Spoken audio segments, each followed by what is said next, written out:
Most people believe becoming self-sufficient is simple.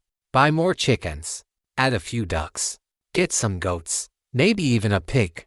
More animals must mean more food. Right. Actually, that's exactly why so many homesteads fail. Because the problem was never a lack of land. And it was never a lack of animals. The problem is much simpler. Most people are trying to copy industrial farming on a tiny piece of land. And it doesn't work. A few chickens become 10. 10 become 20. Then come the goats, the ducks, the rabbits, the feed bins, the hay deliveries, the vet bills, the fencing repairs. And suddenly, the dream of self-sufficiency starts looking suspiciously like another monthly subscription. Only this subscription screams at sunrise, escapes through broken fences, and eats $50 worth of feed every week. Food prices have climbed steadily. Over the past few years, animal feed hasn't been spared. For many homesteaders, feed expenses have become the single biggest cost of keeping livestock. And here's the frustrating part. Many of these animals were never designed for a half-acre homestead. They were bred for commercial systems, large barns, bulk feed deliveries, specialized diets, constant inputs. Yet thousands of beginners unknowingly buy the same animals and expect completely different results. At first, everything feels exciting. Fresh eggs, baby animals, a garden, a more independent lifestyle. But 6 months later, many people are exhausted, not because they're lazy, not because they lack commitment, but because they accidentally built a collection of mouths to feed instead of a system that feeds itself. And that changes everything, because the most successful homesteads aren't built around having more animals. They're built around having the right animals, animals that work together, animals that solve problems, animals that reduce expenses, instead of creating them. And once you understand that idea, half an acre suddenly starts to look much bigger than you ever imagined. Because old farmers figured this out centuries ago. And they left behind a blueprint that most of us have completely forgotten. Long before supermarkets, feed stores, and online homesteading channels existed, families were feeding themselves from surprisingly small pieces of land, sometimes less than an acre. Yet they still had meat, eggs, milk, honey, fruit, vegetables, and enough food to carry them through the winter. How? They understood something we've largely forgotten. They weren't raising animals, they were building systems. A chicken wasn't valued simply because it laid eggs. It ate insects, scratched compost, fertilized the soil. A goat wasn't just a milk machine. It cleared brush, controlled weeds, turned unwanted plants into food. Bees didn't just make honey, they helped fruit trees produce more fruit. Ducks weren't kept because they looked cute, waddling around a pond. They hunted slugs, destroyed mosquito larvae, protected gardens. Every animal had a purpose. Actually, most animals had several. And if an animal couldn't contribute enough to justify the feed it consumed, farmers usually didn't keep it. Because space mattered, time mattered, resources mattered. There was no room for expensive hobbies disguised as livestock. Everything had to earn its place. That's the biggest difference between traditional homesteads and modern backyard farms. Many people today start with animals. Old farmers started with functions. They asked simple questions. What produces protein? What improves the soil? What controls pests? What reduces work? Then they selected animals that solved those problems, one by one. And over time, those animals began supporting each other. Manure fed the garden fed the animals protected the crops fed the family. Little by little, the system became easier to manage instead of harder. And honestly, that's probably the most important lesson old farmers can still teach us today. Self-sufficiency was never about owning more animals. It was about making every square foot of land work harder. And surprisingly, some of the smallest animals turned out to be the most productive. In fact, 3 small species can often outperform livestock that require 10 times more space. Let's start with the one that might be the most underrated protein producer on any homestead: the rabbit. When people think about producing food, they usually think bigger is better. Bigger animals, bigger barns, bigger investments. But on a half-acre homestead, the opposite is often true. Some of the most productive animals you'll ever raise weigh less than 10 pounds. Let's start with rabbits. Honestly, rabbits might be the closest thing a homesteader has to a protein machine. A healthy doe can produce several litters every year. The young grow quickly. They require very little space. And unlike many livestock species, rabbits give you something just as valuable as meat: fertility. Rabbit manure is often called garden gold. It can usually be added directly to planting beds without extensive composting. That means while the rabbits are producing protein, they're also feeding the soil. And healthier soil means healthier vegetables.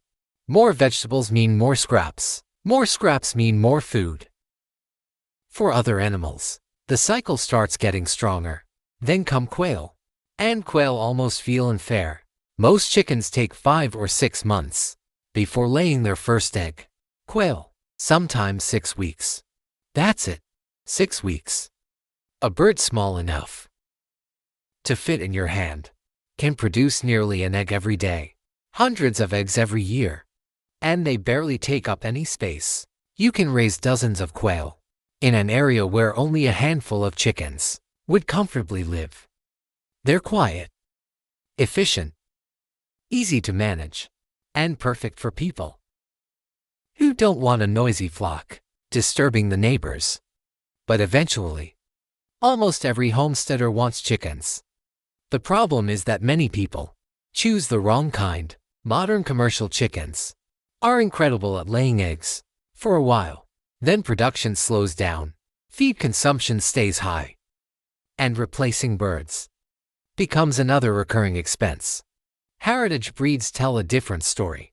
Rhode Island Reds, Australorps, Plymouth Rocks, Orpingtons. They may lay fewer eggs than industrial hybrids, but they do something much more important. They work. They scratch through compost. They hunt insects. They forage for seeds. They convert waste into food. And when they're moved around the property regularly, they help improve the land instead of destroying it. A compost pile suddenly becomes a buffet: larvae, beetles, worms, kitchen scraps. The chickens feed themselves while turning compost at the same time. That's what you want in a homestead animal. Not just production, multiple jobs: protein, eggs, pest control, fertility, waste management. 3 small animals, dozens of functions. And together, they often outperform livestock, requiring 10 times more space, 10 times more feed, and 10 times more work. But even the best chickens can't give you one thing many families still want: fresh milk. And surprisingly, one of the best dairy animals for a half-acre isn't a cow at all. It's barely taller than a medium-sized dog. Most people think producing milk on a small homestead automatically means owning a cow. But for half an acre, a cow often creates more problems than solutions. It needs more land, more feed, more infrastructure, and frankly, it can overwhelm a small property very quickly.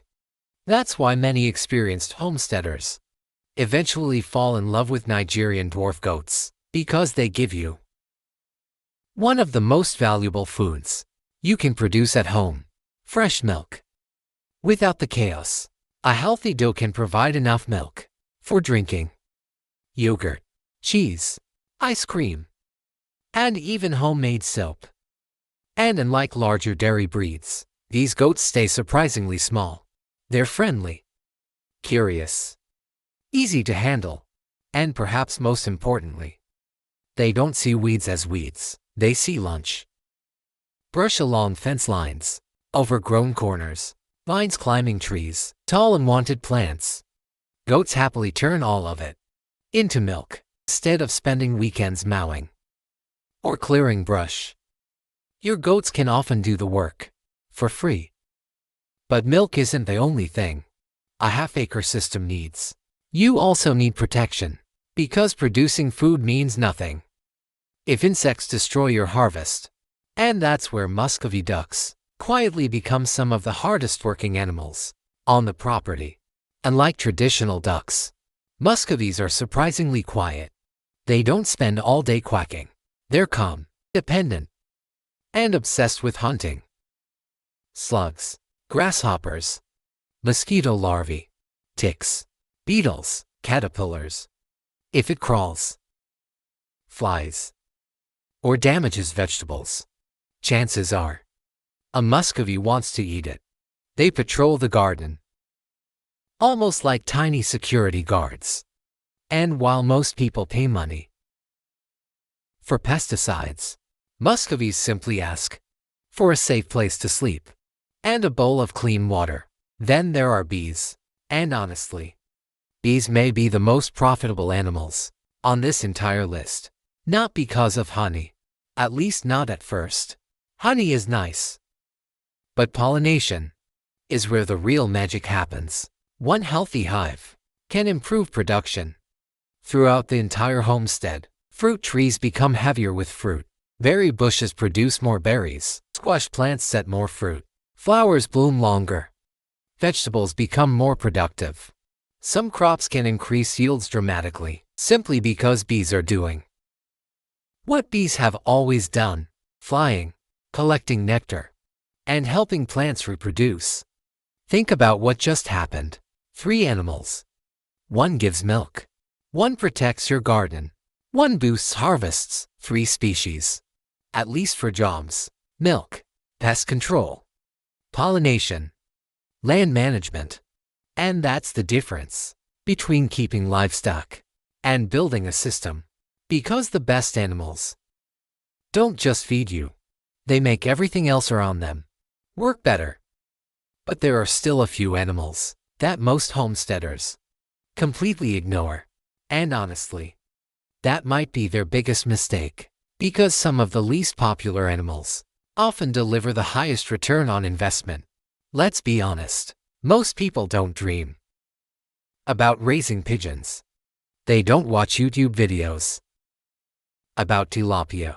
And very few beginners start a homestead thinking, I really need a pig.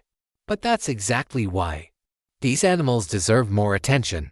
Because while everyone is chasing trendy livestock, these species quietly solve some of the biggest problems on a small homestead. Let's start with pigeons. For hundreds of years, pigeons fed families all over Europe, the Middle East, and Asia. Not racing pigeons, not city pigeons, meat pigeons.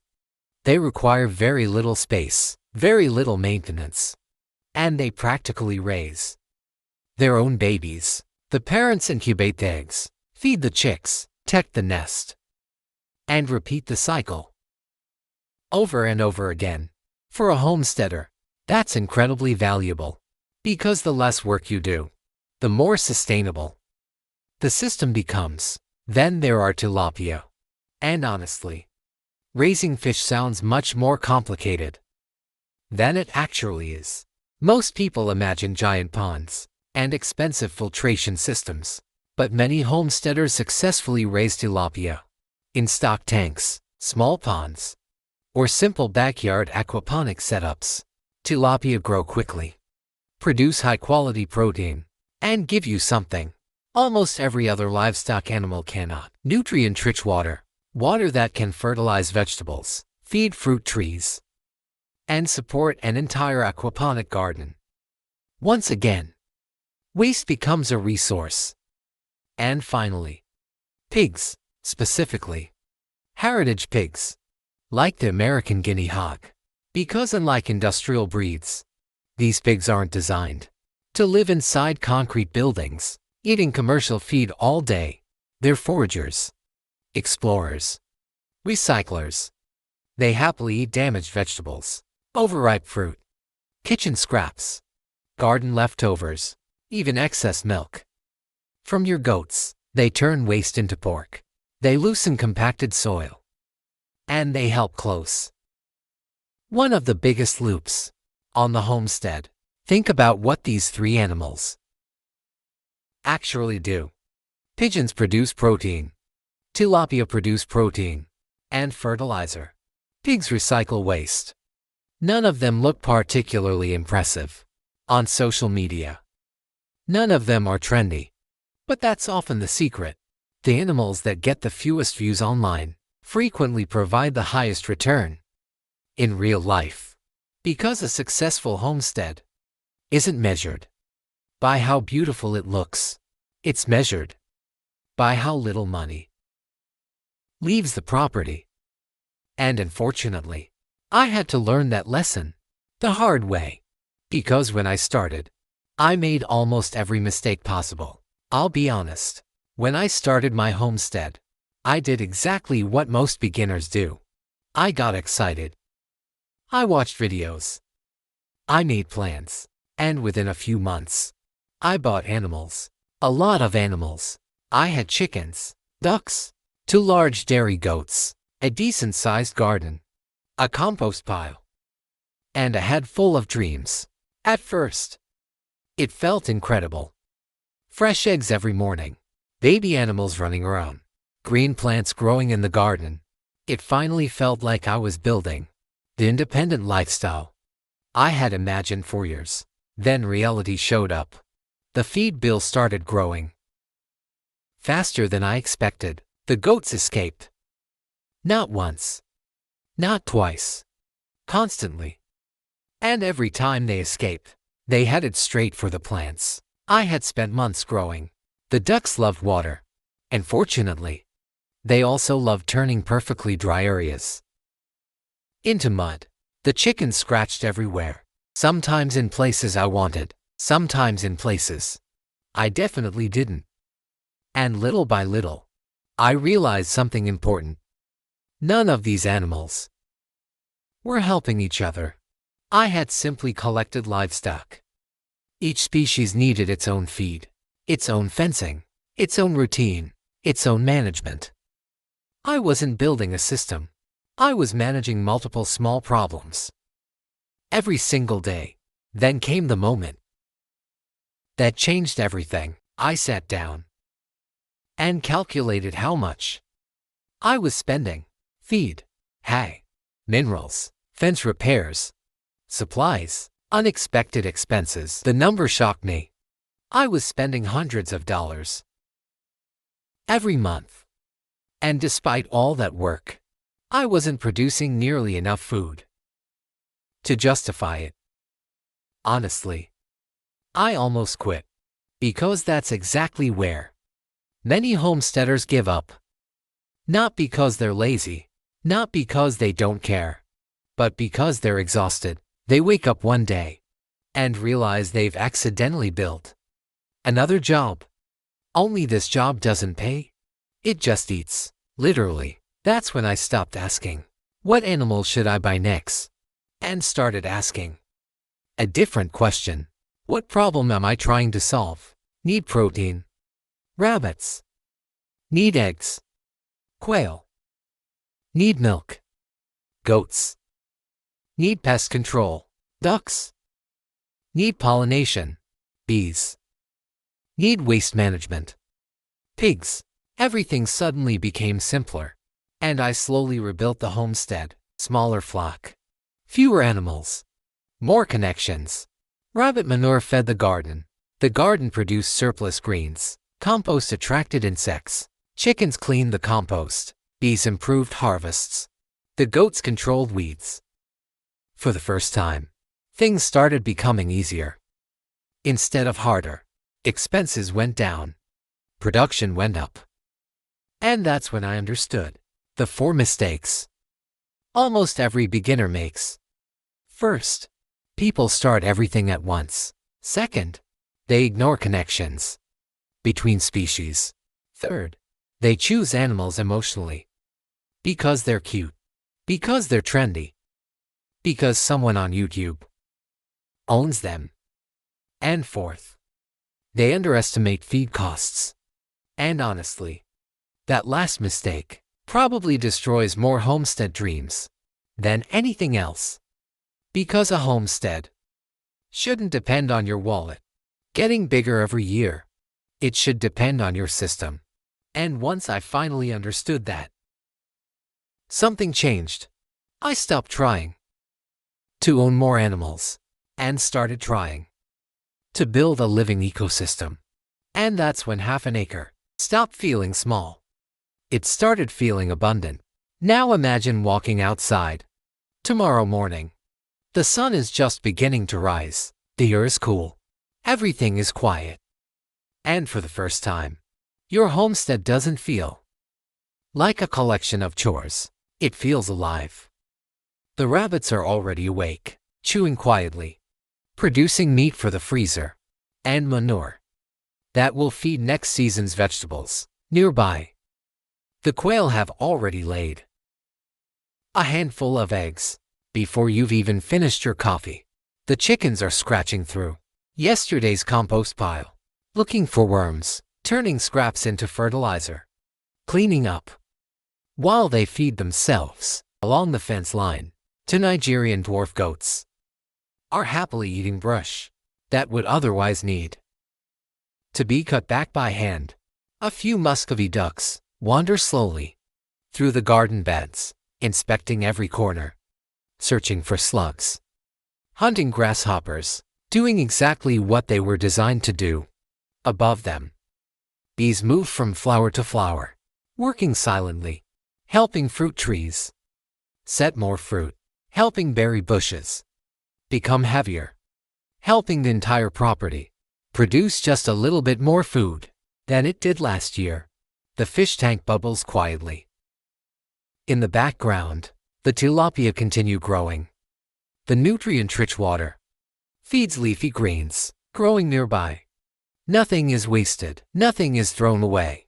The pigs receive overripe tomatoes, wilted lettuce, extra milk, kitchen scraps. Tomorrow, those leftovers will become pork. The animals feed the garden. The insects feed the birds. The bees feed the orchard feeds the family. And little by little, the property begins producing more while demanding less. That's the moment many homesteaders finally understand something important. Self-sufficiency isn't about producing everything. It's about depending less. Less on grocery stores, less on rising food prices, less on fragile supply chains, less on deliveries, less on monthly bills. And perhaps that's the most beautiful part of all. You don't need 20 acres. You don't need expensive equipment. You don't need to do everything at once. You simply need to start. One species, one connection, one improvement at a time. Because half an acre has never been the problem. The real challenge has always been learning to see land differently, not as empty space, but as a living system waiting to be designed. And once you begin thinking that way, something remarkable happens. Half an acre suddenly stops feeling small. It starts feeling abundant. So now I'm curious, which animal surprised you the most? Was it the rabbits, the quail, the Muscovy ducks, the bees, or maybe the pigs? Let me know down in the comments. I genuinely enjoy reading about the systems people are building and the ideas they're experimenting with. And if this video helped you see that a small piece of land can produce far more food than most people realize, consider subscribing, because in the next video, we're going to explore another surprisingly productive species that almost nobody talks about. An animal capable of producing an incredible amount of food while taking up very little space. And once you discover how efficient it really is, you may never look at small-scale food production the same way again. Till then. Remember this. Don't collect animals. Build a system. And I'll see you in the next video.